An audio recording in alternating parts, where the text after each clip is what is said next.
Welcome friends, this is Harshad Parekh inviting you to listen to some of my short writings on various topics. This is audio number 149. Scientific research is done by isolating a problem and then concentrating on it. I worked as a scientist at University of Waterloo in Canada. My work was related to the mechanism of sparks occurring on high voltage power lines. This work requires the knowledge of mathematics, physics, electrical engineering, and computer programming. One needs to know what has been done by scientists in the past and what has not been done and understood. One needs imagination and knowledge of mathematics to create equations and then solve these equations by writing a computer program. Then the theoretical results obtained from the computer program are compared with experimental results. If theoretical results match with experimental results, an article or a scientific paper is written for presentation in a conference of international scientists and then sent for publication in a scientific journal. This is how science develops gradually over years of collective work done by researchers. But a psychological problem like a fear or anger cannot be isolated and studied like science.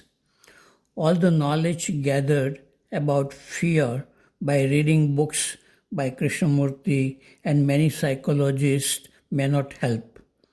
Asking questions in group dialogues organized by experts in Krishnamurti's teachings may not help. While asking questions about fear and discussing it in a group, there is no real fear. Such discussion or dialogues just add to our theoretical knowledge about fear. Fear is related to many other problems like attachment to money, property, people, and the image one has built about oneself. The mind is afraid of itself coming to an end. The mind is afraid of silence, that is, thinking coming to an end. So the mind continues to chatter. From this chattering, many problems arise, like escaping to smoking, drinking, drugs, social activities, discussions on politics, films, fashion, etc. All psychological problems are interrelated. The source is in thinking. Only when a person can look at the beginning of thinking, it is possible to see the birth of all problems. And to look at the birth of thinking clearly, one needs silent awareness. Only when such awareness is awakened, there is a possibility of seeing clearly the source from where all psychological problems arise. Freedom is needed to see clearly at the beginning. The next article. During my visit to Brookwood Park School in 1989, I attended some voluntary dialogues in which 10 to 15 people participated. They called such dialogues as open dialogues in which students and staff discuss topics related to what is happening in the world, in the school, and in our own mind. So when I went back to Rishi Valley in 1990, I started such open dialogues with the help of two more teachers. Initially, many students, 20 to 30, were coming for such dialogues, but later only I and about 10 students continued with such dialogues for 3 to 4 years.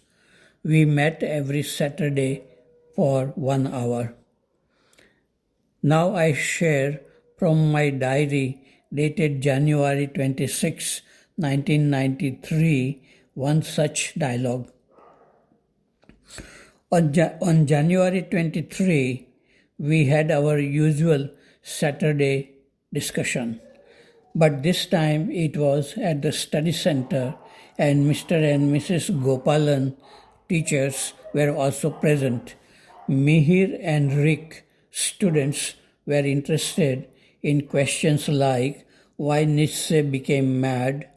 Is it possible to be normal and yet be interested in spiritual inquiry? Why do we dream? How does one come upon mystical experience of divinity? Can thought understand reality which exists beyond thought? We discuss the ideas of Freud, Jung, Upanishads, etc. After the discussion was over, I and Mihir kept on sharing our ideas in the dining hall, and even after dinner, we talked about the problems of living in Rishi Valley. Next article. It was a beautiful new morning today when the golden rays of the sun arrived on our planet. We call Earth as our mother, Dharti Mata, and the sun as our grandfather, Suraj Dada. Without the existence of the sun, life is not possible on Earth.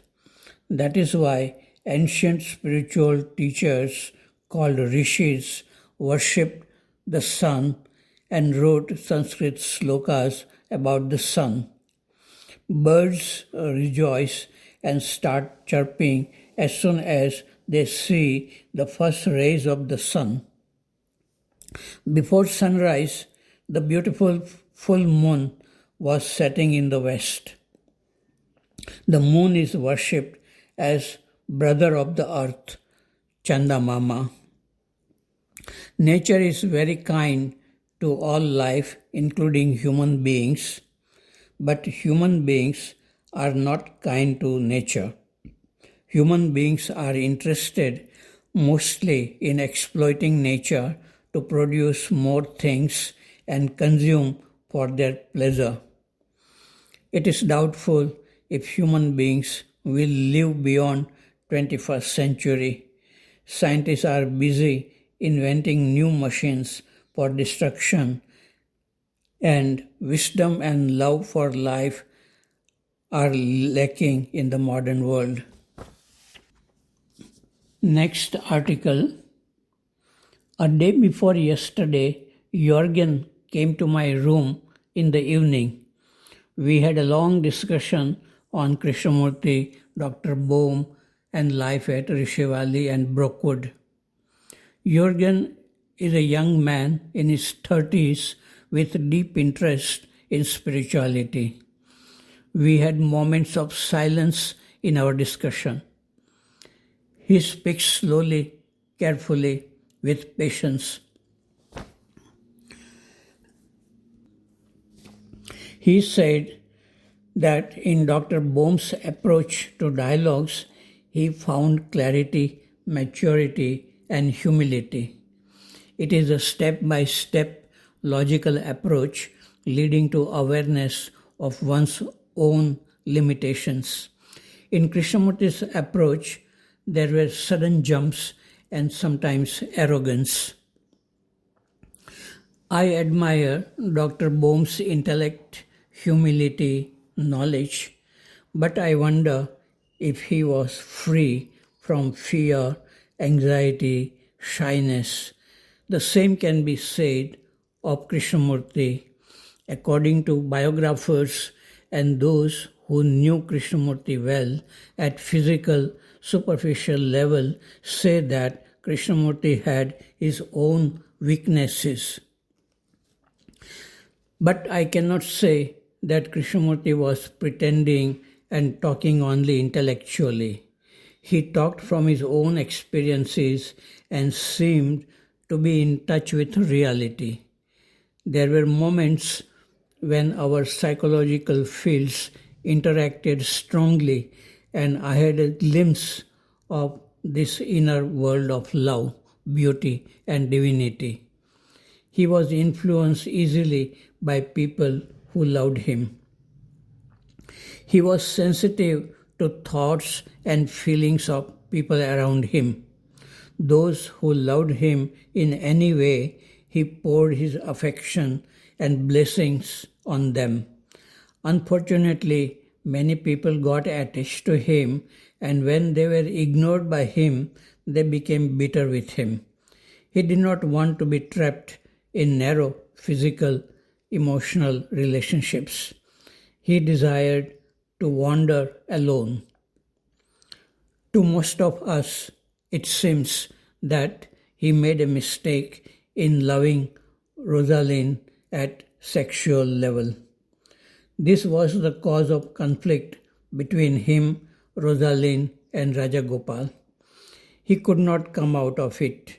There were court cases. He had to hide facts from public to protect his and Rosalind's reputation.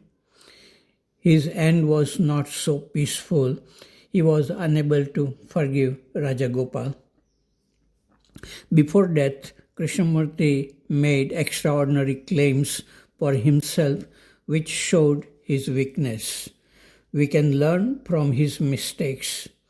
One must have a sense of humility even if one lives in the extraordinary state of happiness and creativity. We are part of the whole. We are affected by life around us. We are connected by invisible threads of thoughts and feelings. We are vulnerable to forces unknown to us.